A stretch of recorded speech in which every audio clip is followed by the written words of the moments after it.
Hi అండి. అస్సలాము అలైకుం. ఎలా ఉన్నారు అందరూ? తిన్నారా? బాగున్నారా? ఇది ఎర్రగడ్డవి ఇది ఫ్రై చేసి నేను స్టోరేజ్ చేస్తున్నానండి ఫ్రీజర్లో.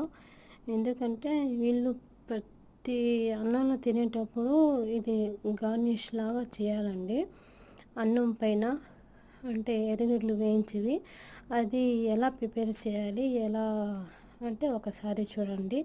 ఎందుకంటే ఇవి మెత్తంగా ఉండవండి, మెత్తంగా లేకుండా క్రిస్పీగా ఉంటుందండి.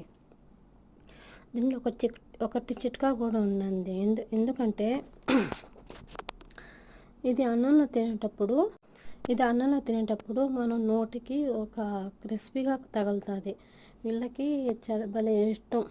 హోటల్లో కూడా రెస్టారెంట్లో కూడా ఒకసారి చూడండి మీరు. బిర్యానీ చేసేటప్పుడు కూడా పైన ఇది వేస్తే ఎర్రగడ్డలు వేయించేవి భలే క్రిస్పీగా ఉంటుంది. టేస్ట్ కూడా చాలా బాగుంటుంది.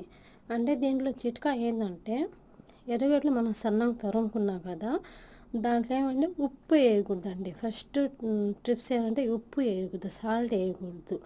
సాల్ట్ వేయకుండా మైదా ఉంది కదా, మైదానే వేయాలి. ఎందుకంటే మాకు ఏం కలర్స్ ఫ్లోర్ వేసినా కూడా గోధుమ పిండి అలా వేసినా కూడా కలర్ చేంజ్ అయిపోద్ది. మనకు కలర్ చేంజ్ అయ్యకూడదు. కొంచెం తెల్లగా కనిపించాలంటే మైదా ఒకటి వేయాలి. మైదా వేసి ఎర్రగడ్డలో కొంచెం మెత్తగా మనం చేత్తోనే గట్టిగా కలపకూడదండి. పై పైన అలా కలుపుకోవాలి. మైదా వేసి కలిపితే ఉప్పు వేసామంటే మాకు నీళ్ళుగా విడిచిపోతాయి, నీళ్ళు వచ్చేస్తాయి దాంట్లో ఎర్రగడ్డలోవి. చూడండి ఎలా ఉందో. ఇలా వేసుకోవాలి. అది పకోడీలు అంటారు కదా, పకోడీలు అంటే దాంట్లో ఉప్పు కారం మొత్తం వేసాం. ఇది ఇలా కాదండి. ఇది ఏమంటాము, మైదా కొంచెం పైన వేసి దాన్ని ఎర్రగడ్డలు తగిలినట్టు ఉండాలి.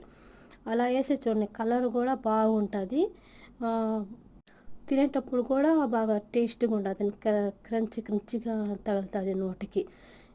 ఇక్కడ నేను ప్రతి వంటలో వాళ్ళకి అన్నం పెట్టాం కదా, దాంట్లో పైన అన్నంలో గార్నిష్ లాగా వేయాలండి. ఎందుకంటే నేను మొన్న ఒక వీడియోలో చెప్పాను వీళ్ళకి ఎర్రగడ్డలు వేయించకూడదు అని. ఇలా వేయించేసి ఒకసారి ఫ్రీజర్లో పెట్టేయాలి. ప్రతిసారి వేయించాను అనుకోండి, ఇల్లంతా వాసన వచ్చేస్తుంది. వీళ్ళు అదొక విధంగా ఎర్రగడ్డలు వీళ్ళకి వాసన రాకూడదు వీళ్ళకి. అందువల్ల ఇలా వేయించి ఫ్రీజర్లో స్టోరేజ్ పెట్టేస్తే ఎప్పుడు కావాలన్నప్పుడు అప్పుడు పైన వేసేస్తానండి, అన్నంలో పైన వీళ్ళు తినేటప్పుడు.